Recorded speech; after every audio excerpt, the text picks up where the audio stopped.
안녕하세요. 위클리 세종기업 데이터. 오늘은 5월 25일 월요일입니다. 저는 전혜성이고요. 네, 저는 정윤호입니다. 네, 안녕하세요. 정민경입니다. 네, 오늘 먼저 시작해 주실까요?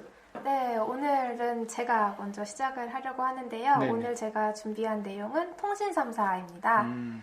2020년 1분기 통신사들의 실적 발표가 다 마무리가 되어서 관련 내용을 정리해 보았는데요.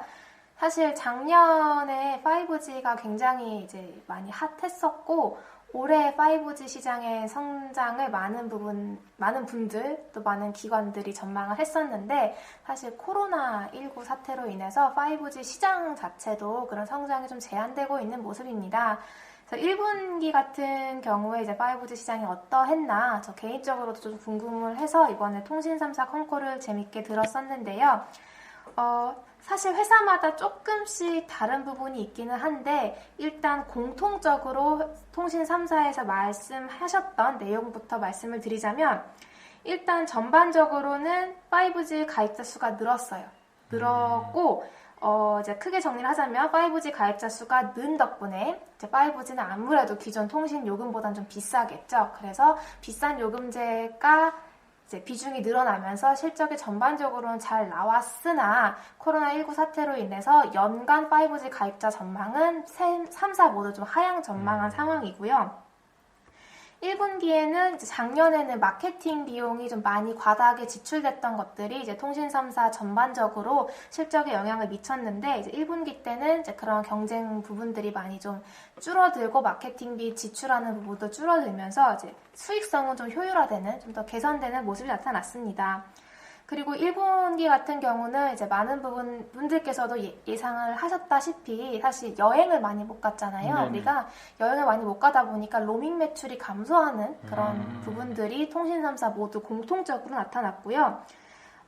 회사별로는 조금씩 차이가 있습니다. 제가 방금 말씀드렸던 거는 전반적으로 마케팅비가 줄어들고 로밍 매출이 감소하는 그런 것들은 공통적인 부분인데 회사별로 조금씩 다른 양상이 나타났습니다. 그래서 다른 양상에 대해서도 한번 정리를 해보았는데요. 먼저 KT 같은 경우는 그 2018년도 평창올림픽 때 처음으로 5G를 상용화시킨 통신사이기도 하죠. 그런데 1분기 때는 의외로 가장 가입자가 적게 증가했습니다. 그래서 KT가 제일 먼저 상용화하긴 했지만 그 뒤에 따라오는 그런 회사들이 더 SKT나 공격적으로. 좀 더 공격적으로 영업을 했던 것 같고요.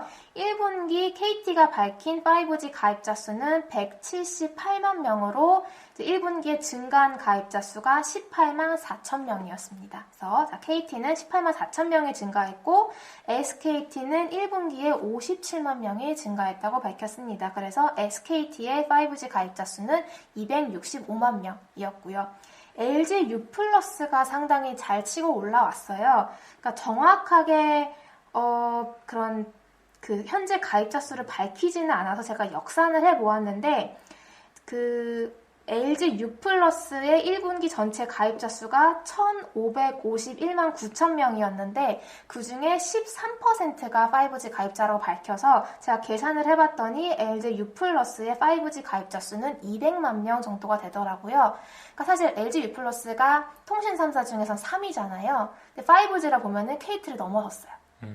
2위 사업자까지 올라온 거네요. 네네. 5G만 놓고 보면. 네네. 5G만 보면은 LG U+가 KT를 넘어섰다는 거는 U+가 상당히 영업을 잘했다고 볼 수가 있겠습니다. LG U+ 측에서 밝힌 1분기 5G 증가 그 명수는 29만 1천 명이었습니다. 그래서 SKT가 1등 사업자답게 가장 많은 그런 가입자를 확보를 했고 여전히 가장 많은 비중을 차지하고 있지만 그런 성장폭 같은 거를 이제 비교를 해본다면 U+가 상당히 빠르게 올라왔던 것으로 보이고요. 이러한 5G 가입자의 그 폭에 따라서 실적이 달라졌어요. 그래서 SKT와 LG U+는 이제 5G 가입자가 증가하면서 매출과 이익 모두 개선되는 모습을 보였지만 KT만 실적이 개선되지 않았습니다. 그래서 뭐 회사 측에서는 뭐 코로나 영향으로 단말 수익이 증가하는 것에 있어서 좀 제한이 있었고 여러 가지 이유를 밝혔지만 다른 그런 통신사들과 비교를 해본다면은 상대적으로는 KT가 조금 약했지 않았나 이제 1분기 때 이제 그러한 모습을 나타냈습니다.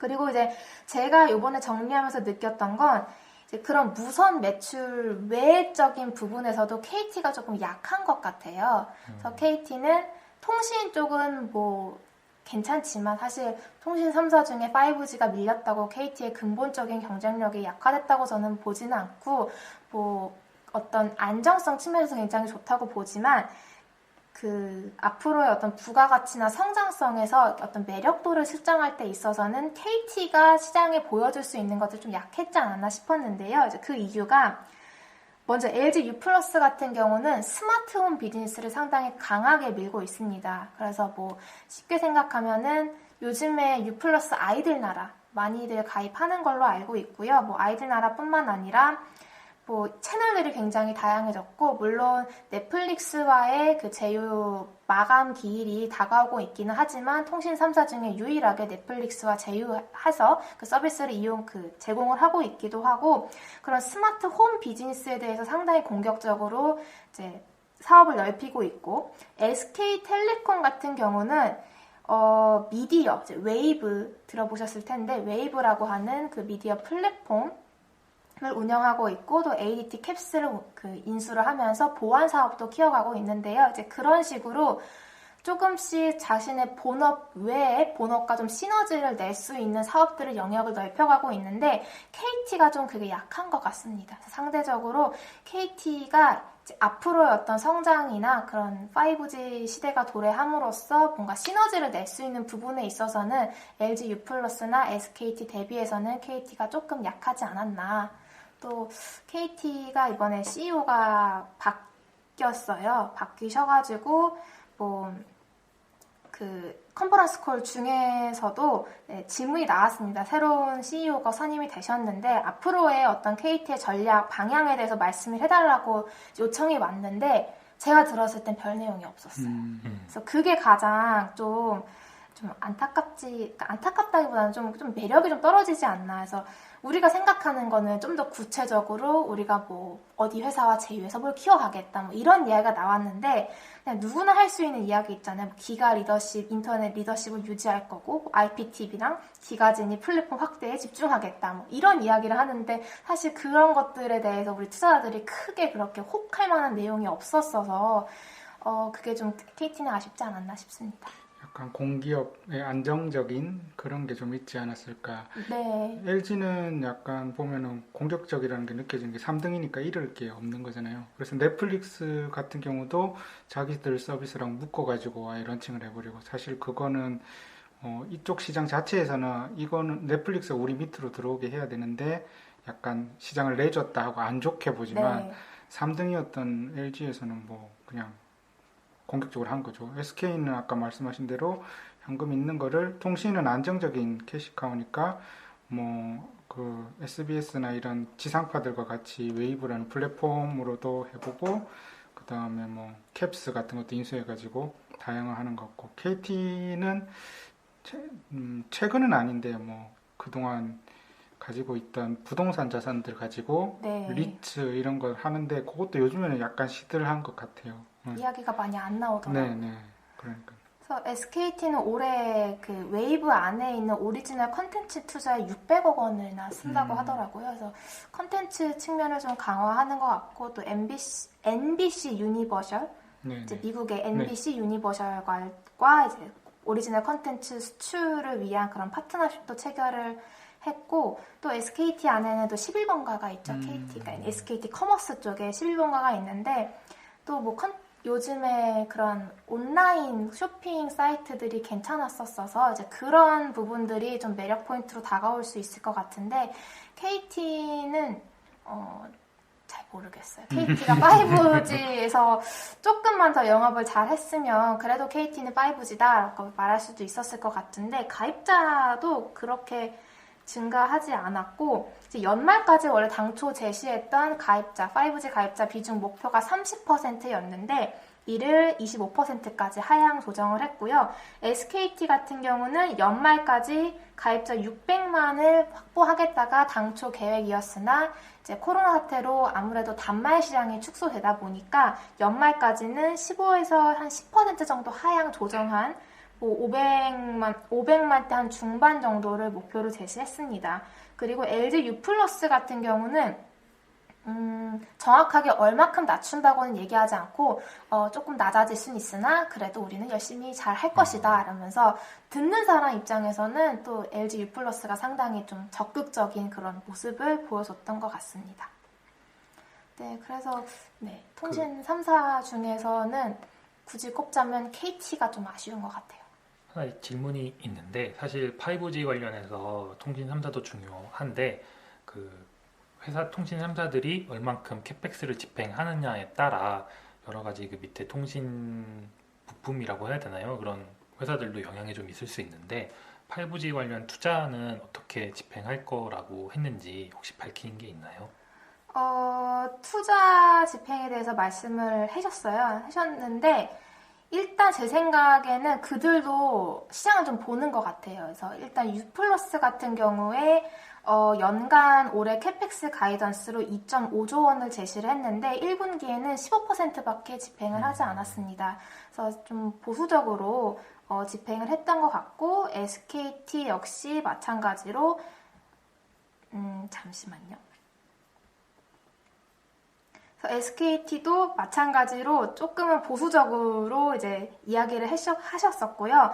작년에 5G 투자 규모가 워낙 컸었기 때문에 올해는 투자 비용 집행 효율화를 통해서 하반기에도 이익을 좀 개선하는 모습을 보이겠다고 밝혔고, 이제 KT 역시 올해 캐펙스는 다소 좀 줄인다는 그런 입장을 밝혔습니다.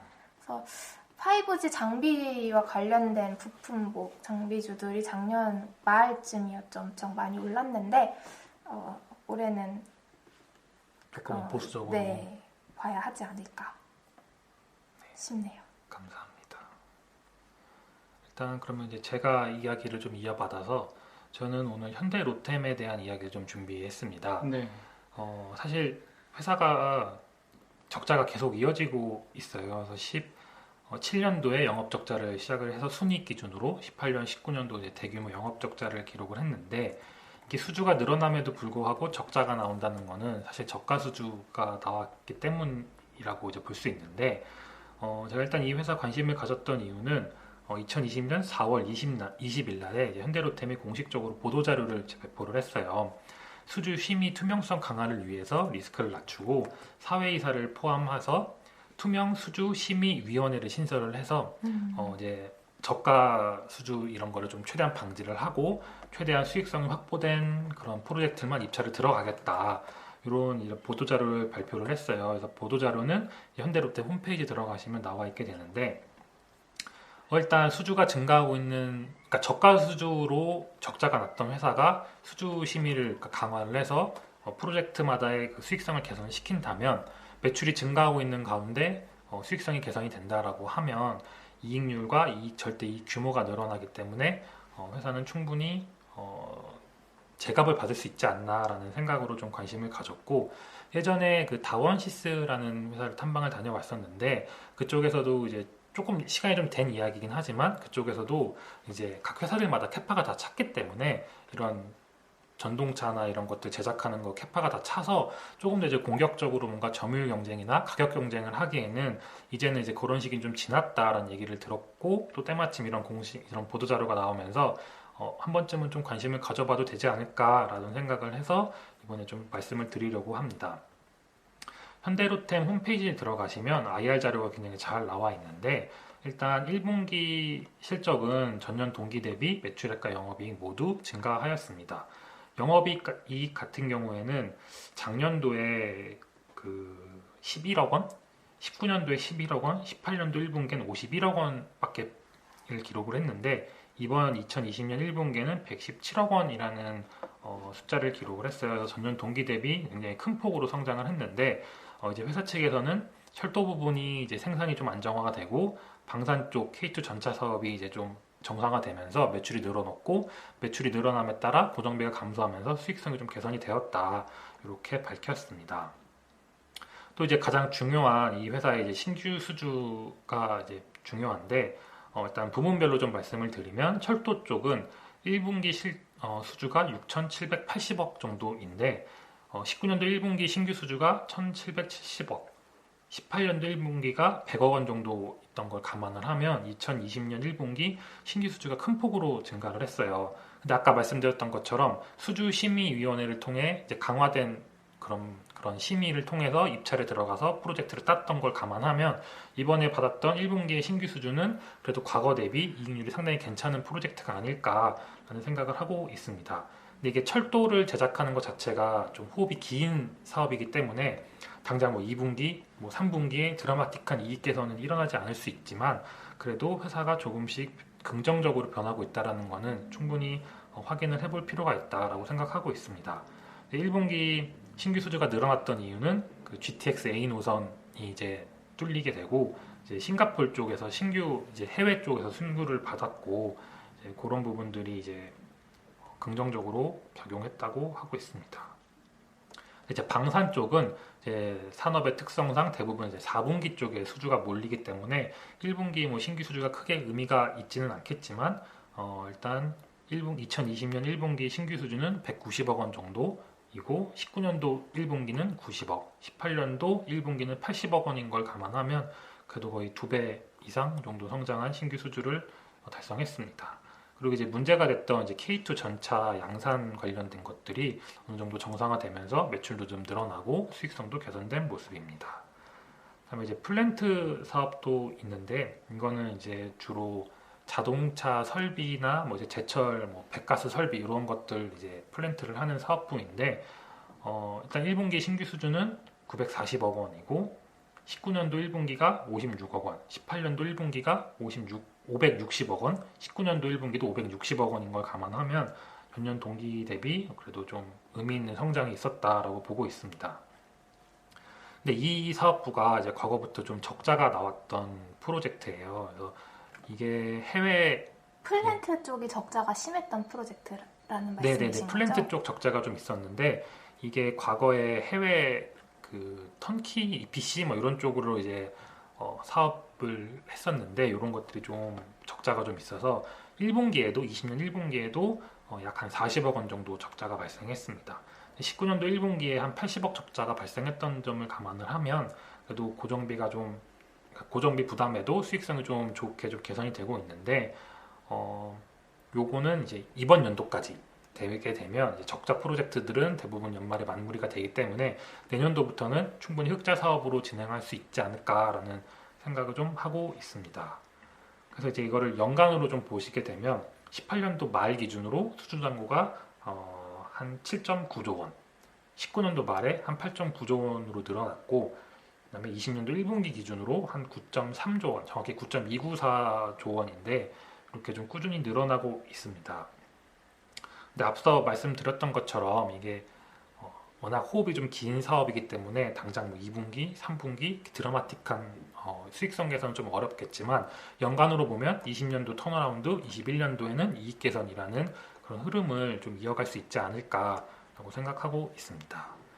이 회사는 주기적으로 큰 어떤 손실 반영을 네, 했었나 그게 봐요. 가장 큰 리스크 중에 하나인 게 보통 이제 4분기에 대규모 이런 일회성 비용이 발생을 하면서 적자가 좀 크게 나왔던 경향이 있어요. 그래서 19년도 4분기에만 한 1,400억 정도, 18년도에도 2,000억 이상 이렇게 일시적으로 대규모 적자가 발생을 했는데 이게 올해도 안 나올 거다라고 말씀을 드리기에는 아직 과거 사례를 봤을 때 이게 뭐 좀 자신은 없지만 그래도 회사가 20년도에는 연간으로는 충분히 흑자가 규모가 크지는 않지만 또 흑자까지 기대해 볼 수 있는 그런 변화의 모습이 좀 보여지고 있어서 이렇게 오늘 한번 소개해 드려 보았습니다. 롯템이 좀 항상 아쉬운 거는 현대차 그룹에 속해 있고 그리고 철도 같은 경우는 얘들이 압도적인 1티어고 2티어 회사들은 수익을 잘 내고 있거든요. 근데 얘들은 왜 이렇게 수익이 안 나는 데다가 방산 같은 경우는 사실 뭐 이익을 많이 낼 수는 없어도 정부에서 거의 이익률을 정해주니까 여기서 까먹기 힘든데 플랜트는 뭐 그렇게 크지가 않으니까 근데 이 나쁘지 않은 세 개를 가지고 그룹사까지 괜찮은데 항상 실적은 빨갛고 주가가 오르는 거는 북한 때문에 오르고 아쉬웠네. 좀 이게 규모에 비해 너무 테마성으로 움직였던 것도 있죠. 그래서 주가 많이 빠졌음에도 불구하고 시총은 이제 오늘 5월 25일 종가 기준으로 한 1.3조 원 정도 되는 큰 회사인데 꼭 이렇게 대북 이슈로 꼭 주가가 변동성이 높아지는데 그래도 일단 회사가 수익성을 개선시키려는 움직임을 보여주고 있다는 점은 굉장히 저희는 긍정적이라고 보고 있습니다. 그러니까 수주심의위원회를 한다는 게 보통은 수주심의위원회 이런 게 이제 산업은행이 이제 채권단으로 들어가 가지고 하는 거잖아요. 너네 더 이상 저가 수주는 용서 못해 이러면서. 근데 그런 게 아닌 상태에서도 이제 자체적으로 수주심의위원회라는 걸 했다는 거는 좀 더 개선의 여지가 이제 있지 않을까 기대해봐야 되겠습니다. 그래서 실제로 지금 들어간 입찰 관련된 것도 이제 과거에 비용이 발생했던 부분을 전부 이제 입찰가에 반영을 해서 이제 들어가고 있다고 하더라고요. 그래서 회사에서는 최소 3% 정도는 마진을 확보하고 들어가는 걸 이제 목표로 하고 있는 것으로 알고 있습니다. 그동안 좀 그렇게 하면서 큐를 좀 잡고 있었나 보네요. 사실 전동차는 안전이랑 굉장히 그러니까 밀접하게 관련이 있기 때문에 뭐 거의 독점에 가깝게 뭐 했다고 봐도 과언이 아니죠. 이제 다원시스라는 경쟁사가 이제 들어오긴 했지만 그래도 원래 오랫동안 이렇게 했었고, 근데 이제 서울 지하철이나 뭐 여러 가지 그런 전동차들이 노후화가 많이 되면서 이런 것들이 이제 교체 주기가 돌아오면서 이렇게 물량들이 나오고 있고, 뭐 1호선, 2호선부터 시작을 해서 결국에는 다 지하철이 바뀌지 않을까. 또 이제 GTX-A 이제 수주를 했는데 뭐 언제가 될지 모르겠지만 일단 GTX-B, GTX-C 뭐 이런 거 다 한다고 하니까 그래도 뭐 물량 확보는 향후에도 뭐 크게 걱정하지 않으셔도 되지 않을까 생각하고 있습니다. 저도 이제 철도를 뭐 잘 알지는 않지만 플랜트나 조선업 같이 수주 산업들을 보면은 결국은 그 임원들은 임시 직원이잖아요. 그러니까 그 자기 그가 있는 동안의 실적을 수주로서 대부분은 평가하게 되니까 조금은 눈 감아 주는 것도 있을 수 있고 공격적으로 좀 잡아라라고 해서 자기가 있는 동안 최대한 땡기려고 하는 케이스가 많으니까 이렇게 그룹에서 이렇게 외부 사람이 심의위원회 같은 게 있지 않으면은 항상 보면은 삼성 엔지니어링이나 뭐 모든 플랜트 회사들이 그렇게 해서 다 저가가 나온 것처럼 비슷한 케이스가 아니었을까 예상해 봅니다. 이게 대북 이슈로 워낙 주가 변동성이 좀 높아서 사실 그거는 뭐 어쨌든 그게 결국에 시장 가격이니까 네. 참고를 하긴 해야겠지만 그래도 분명한 건 회사가 조금씩은 턴어라운드에 대한 모습이 좀 보여지고 있다라는 점을 한번 소개드려 봤습니다. 네, 감사합니다. 감사합니다. 예, 제가 오늘 준비한 거는 이제 고기거든요, 고기. 요즘에 핫한 이거를 저희가 좀 더 빨리 말씀드렸으면 좋았는데, 왜냐면 저희 세종기업 데이터 리포트에는 팜스코가 5월 20일, 그러니까 저번 주 수요일에 올라왔고, 저희가 그 전에 다녀왔는데, 이제 리포트를 내고서 얘기를 하려고 했는데, 사실 저번 주에 많이 올랐어요, 이게. 그래서 아쉽지만, 올랐다고 하더라도 고기 관련된 주식들은 좀 더 볼 필요가 있을 것 같아서, 내용을 다시 한번 전달 드리려고 합니다.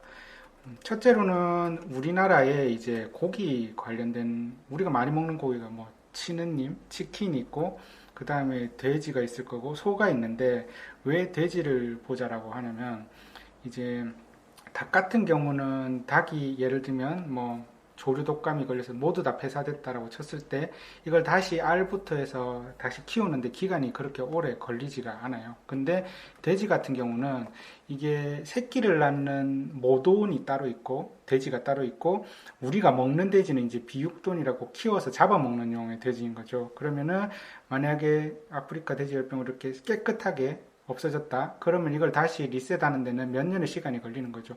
제일 씨돼지들을 가지고 이제 모돈을 키워야 되고 모돈이 새끼를 낳을 수 있는 데까지 키운 다음에 거기서 다시 새끼가 나와야 되기 때문에 이렇게 기간이 한참이 걸리는 거죠. 그리고 소 같은 경우는 왜 상대적으로 그러냐면은 보시면 저희가 여기 리포트에 있는데 소 같은 경우는 아직 산업화가 덜 됐어요. 그러니까 미국 같은 경우는 단체로 이렇게 키우지만 소는 이렇게 개별 그 농장주들이 키우는 경우가 많아서 이게 그룹 기업화가 안 돼 있기 때문에 돼지가 가장 볼만하다는 거죠.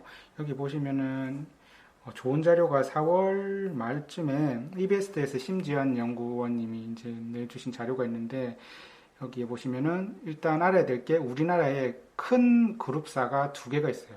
돼지, 뭐, 닭 이런 거 하는 데가 이지바이오 그룹하고 하림인데 이지바이오는 이제 제일 우리는 사실 소비재가 유명하니까 마니커는 들어보셨죠, 그죠? 네. 그 라디오 광고에서 많이 들어본 것 같은데 맞아요. 맞아요. 제가 하려다가 안 했는데 그러니까 그런 것처럼 이제 그게 있는 게가 이제 이지바이오 그룹이고 그다음에 하림 그룹은 뭐 유명하죠. 뭐 나폴레옹 모자를 사셨다는 회장님 계시는 닭으로는 뭐 1등이죠. 그리고 대기업 집단에 속해가지고 큰 회사인데 보면은 그 중에서 이렇게 육가공이 있는데 육가공은 사실 이익이 많이 남는 부분은 아닙니다. 왜냐하면 이 두 회사 말고도 우리가 가장 많이 먹는 햄, 소세지 이런 건 뭐 롯데, 뭐 CJ, 뭐 사조들이 많은 기업들이 공격적으로 하기 때문에 그렇게 많이 남는 건 아니지만 가장 사실 안정적인 사업은 사료 산업이에요. 사료는 이제 꾸준히 소모가 되고 그 뭐 옥수수나 콩 가격이 오르거나 내릴 때 거의 다 이제 전가를 해가지고 팔게 되기 때문에 결국 하림이라든지 이지바이오라든지 모든 회사는 이제 자기 밑에 있는 농가 숫자가 늘어나면은 자기가 많은 사료를 팔 수 있게 되고 그렇게 되면 몸집 자체가 커지는 거죠. 사실 지금 돼지 가격이 오르고 있는데 말씀드리겠지만 이런 것보다 이렇게 운영을 하는 입장에서는 계속 자기 캐파가 꾸준하게 커지는 걸 바라잖아요. 올해 한 해 잘 되는 것보다는. 그래서 사료 사업이 큰 회사들이 보면은 공통적으로 이익률도 높고요. 안정적이고요. 그렇게 됩니다. 그래서 그렇게 되는데 특히나 돼지 같은 경우는 아직 이런 대기업에 들어가 있는 농가가 2% 정도밖에 안 된다고 해요. 근데 이제 항상 그렇잖아요. 우리 슈퍼도 동네 슈퍼들이 많았다가 어느 순간 다 망하고 편의점이 점점 되는 것처럼 어려운 시기가 오면 동네 슈퍼들이 못 견디고 폐업을 하게 되면은 그 자리를 이제 GS가 가든 CU가 들어가는 것처럼 어려운 시기가 오면은 돼지 농가들이 파산을 신청하면서 이거를 이제 이런 기업들이 사가는 거죠. 왜냐하면 이게 아주 냄새도 나고 그쵸. 안 좋아하는 거기 때문에 신규로 낼 수가 없어요. 그러니까 기존에 있는 농장을 누가 잘 가져가서 캐파를 키우느냐죠. 그런 의미에서 이제 뭐 이지바이오 그룹에는 이 자료는 제가 올려드리겠습니다. 이지바이오, 뭐 팜스토리, 우리손 FNG, 마니커, 뭐 정다운 이런 회사들이 있고요. 보면은 사료 사업부의 비중이 각각 달라요. 하림 같은 경우는 이제 하림, 선진, 팜스코 이렇게 있고요. 팜스코 같은 경우가 사료 사업부의 비중이 가장 높습니다. 저희가 지금 자료를 올려놓은 곳에는. 근데 이번에 보자고 하는 아이디어는 이번에 뉴스에도 떴던데 코로나19 시대 매출 증가 1위가 자전거였대요. 네, 저도 봤습니다. 네, 이거 너무 비주얼적으로 이거 표를 잘 만드셔가지고 기자님이 딱 보니까 이렇게 됐는데 그리고 3등이 정육점이었어요. 그러니까 고기를 저도 집에서. 많이 들었어요. 그 진원금 받아가지고 고기 사 먹자. 저도 먹었는데 저희도 회식했잖아요. 그러니까 네. 회식을 했는데 그러니까 정육점이 있었고 또 다른 기사가 뭐가 있었냐면은 한우가 재난지원금에 터진 수요가 한우 당군 일의 최고가. 그러니까 평소에 못 먹던 한우를 이제 약간 공짜 돈이라고 생각이 되니까 엄청 먹은 거예요. 그래가지고 가격이 폭등을 했는데 이게 뭐 아까 말씀드렸다시피 소 자체는 이렇게 상장사를 가지고 이걸 하기가 쉽지가 않아서 한우가 그만큼 가격이 올랐다는 건 이제 돼지도 가격이 같이 올랐다는 거죠. 돼지 같은 경우에 3분기 말 기준으로 이제 3분기가 아니죠. 3월 말, 1분기 말 기준으로 돼지 가격이 3,000원대 후반이었다고 했는데 지금은 5,000원대 후반까지 올라왔거든요. 엄청나게 오른 거죠. 사실 돼지는 여름이 성수기입니다. 왜냐하면 우리가 캠핑도 가고 놀러 가면서 삼겹살을 먹기 때문에 그때가 성수기고 1월 달은 1분기는 그렇게 성수기가 아닌데 지금 코로나 사태가 터지면서 우리가 이제 사육되고 있죠, 집에서. 그래가지고 확진자가 되고 있는데 그래서 삼시세끼 고기를 이제 먹다 보니까 돼지 가격도 많이 오른 거죠. 근데 그러면 여기서 이제 최근에 보면 그래서 돼지를 하는 회사들 가격이 많이 올라 있어요. 그러면 여기서 이제 그만 봐야 되냐면 그렇지 않다고 생각을 하는 것이 첫째로는 돼지 중에 한 30% 정도가 수입육이라고 합니다. 근데 수입육 시장과 국내산 돼지 시장은 완전히 분리되어 있어가지고, 물론 이제 수입육은 요즘에는 이베리코 돼지 뭐 이런 것도 있지만 냉장육, 대부분은 이제 냉동육이죠. 저기 학교 앞에서 사 먹는 제육볶음 같은 데 들어가는, 아니 집에서는 거의 잘 먹질 먹지 않아요. 않죠. 냉동육을 학생 때 가난할 때는 해 먹은 적 있지만, 그렇기 때문에 시장이 완전히 별개로 분리되어 있습니다. 근데 이제 기사도 있지만 미국이라든지 뭐 남미라든지 유럽이라든지 이런 곳에서 지금 농장들이 제대로 운영이 되고 있잖아요. 항상 우리도 그렇지만 농장이라는 거는 좀 그렇게 높지도 않고 사회 생활 수준이 높지도 않은 분들이 많이 일을 하다 보니까 코로나라든지 이런 데 취약해가지고, 이렇게 되면은 앞으로 수입육이 들어오는 게 힘들게 됐는데, 이게 보통 레깅이라고 하면은 이제 들어오는 데서부터 이제 실제로 소모되는데 한 3개월에서 6개월 걸린다고 하는데, 그렇게 되면 앞으로는 수입육 재고가 국내에서 점점 줄어들겠죠. 근데 상대적으로 그동안은 학교도 못 가고, 그 다음에 재택근무도 많아서 이제 밖에서 사 먹는 게 없었는데, 이런 것들이 이제 늘어나게 되면은 그 수입육들이 소비가 될 겁니다. 소비가 되면서 점점 줄어드는데, 수입 재고가 안 쌓이게 되면 이쪽이 점점 줄어들게 되는 거죠. 그렇게 되면은 이쪽이 10%만 줄어들어도 국내산 돼지가 이쪽으로 가기만 해도 단가가 오를 수 있는 가능성이 높은 거죠. 거기다가 그렇게 됐습니다. 이게 석유화학 같은 거랑 좀 비슷하네요. 그렇죠. 공급은 제한적인데 수요가 폭등하는 그런 시기에는 가격이 정말 맞습니다. 미친 듯이 올라가는. 이게 생물 자원이기 때문에 또 증설이 또 마음처럼 안 되고. 증설이 몇 년이 있어야 되는 거죠. 아까 말씀드린 대로. 거기다가 아까 석유 얘기 잘 해주셨는데, 또 어떤 게 있냐면, 우리가 S-오일 이런 회사들이 유가가 오를 때는 재고자산 평가 이익이라는 게 잡히잖아요. 그 회사들이 뭐 엄청나게 많은 원유를 들고 있을 건데, 싼 가격에 들고 있는 게 가격이, 이거를 정제해서 팔 때는 몇 달이 걸리니까 그 가격에 평가 이익이 생기는데, 이런 돼지 관련된 회사들은 돼지 자체가 재고 자산이에요.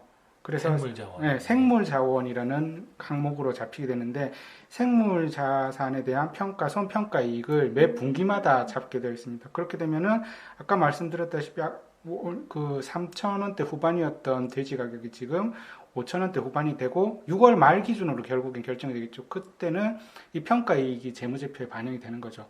그렇게 되면은 공격적으로 잡힐 확률이 높은 거죠. 게다가 우리가 이제 지금은 고3들만 이제 학교를 가게 되지만, 아마도 조금씩 오픈이 되겠죠, 학교를. 그러면은 급식이 다시 시작이 되는데, 급식이 초중고 외에도 이제 유치원이라든지 대학생들 학식이 아니더라도 그 앞에서 먹는 것까지 다 그렇죠. 치면은 급식 시장이 돼지에 미치는 영향이 큰데, 이것들이 본격적으로 돌아가기 시작하면은 지금 가격이 많이 올라 있지만 수요는 더 수요가 좋아지지. 더 좋아질 수 있고, 이렇게 개선이 된 것들이 좋을 수가 있다. 그래서 일단은 저희는 팜스코 관련된 내용을 올려드렸는데, 추가적으로 우리손 FNG 관련도 저희가 자료를 조사해서 아마 다음 주쯤에, 이번 주쯤에 올라갈 것 같아요. 우리손 FNG가 좋은 부분은 아까 말씀드린 대로 사실은 사료가 큰 회사가 안정적이고 좋은 회사입니다. 근데 이제 그게 아니라 지금의 변동성은 돼지 가격이 변동에 대한 거기 때문에, 우리손은 양돈 쪽이 75%거든, 전체 매출액에. 그렇기 때문에 가장 이 부분에 영향을 많이 받을 수가 있어요. 그렇기 때문에 한번 꼭 확인해 봐야 될 회사가 아닌가, 그렇게 생각을 했습니다. 그럼 정리를 하자면 네. 가격이 올라온 거는 네. 그러니까 수요가 좋아졌기 때문에 가격이 네. 올라왔는데, 네. 여기서 수요는 더 좋아질 수 있으니까 그렇죠. 공급은 제한적인 상황에서 네. 그럼 가격은 더 오를 수밖에 없다라고 그렇죠. 이해를 하면 되겠네요. 네. 그리고 사실 뭐 돼지 이런 사업이 인기 있는 섹터가 아니기 때문에, 이게 차트로 봤을 때도 일봉으로 보면 와 너무 많이 올랐는데 하는데, 월봉으로 보거나 좀 길게 몇 년치를 보면 되게 슬픈 상황이에요, 다들 주가가. 그렇기 때문에, 그리고 PBR로도 되게 낮고, 이게 뭐 작년에 그냥 잠깐 돼지 열병 이슈로 해가지고 튀었는데, 사실 돼지 열병은 국내에 그렇게 영향 크게 못 미쳤어요. 그 이유가 아까 말씀드린 대로 수입 돼지랑 국내 돼지랑 완전히 다른 시장이었기 때문에, 도리어 돼지열병 때문에 사람들이 돼지 먹는 게 조금 껄끄럽나 하면서 덜 먹었던 게 영향을 미쳐가지고 실질적으로 이 영업이익은 크게 작년에 좋아지지가 않았거든요. 근데 올해는 지금 좋아지고 있는 게 눈으로 보이니까 돼지들도 한번 볕들 날이 있을 수도 있지 않을까 공유해봤습니다. 네, 참 재밌네요. 돌을 말하면 돼지 가격 오르기 전에 저희도 한 끼 더 먹어야 하는 그럴 수도 있어요. 배에다 넣어놔야 될 수도 있습니다. 네. 그러면 다 오늘 해주신 거는 네. 그러면은 저희가 오늘은 여기까지 하도록 하겠습니다. 수고하셨습니다. 네, 감사합니다. 감사합니다.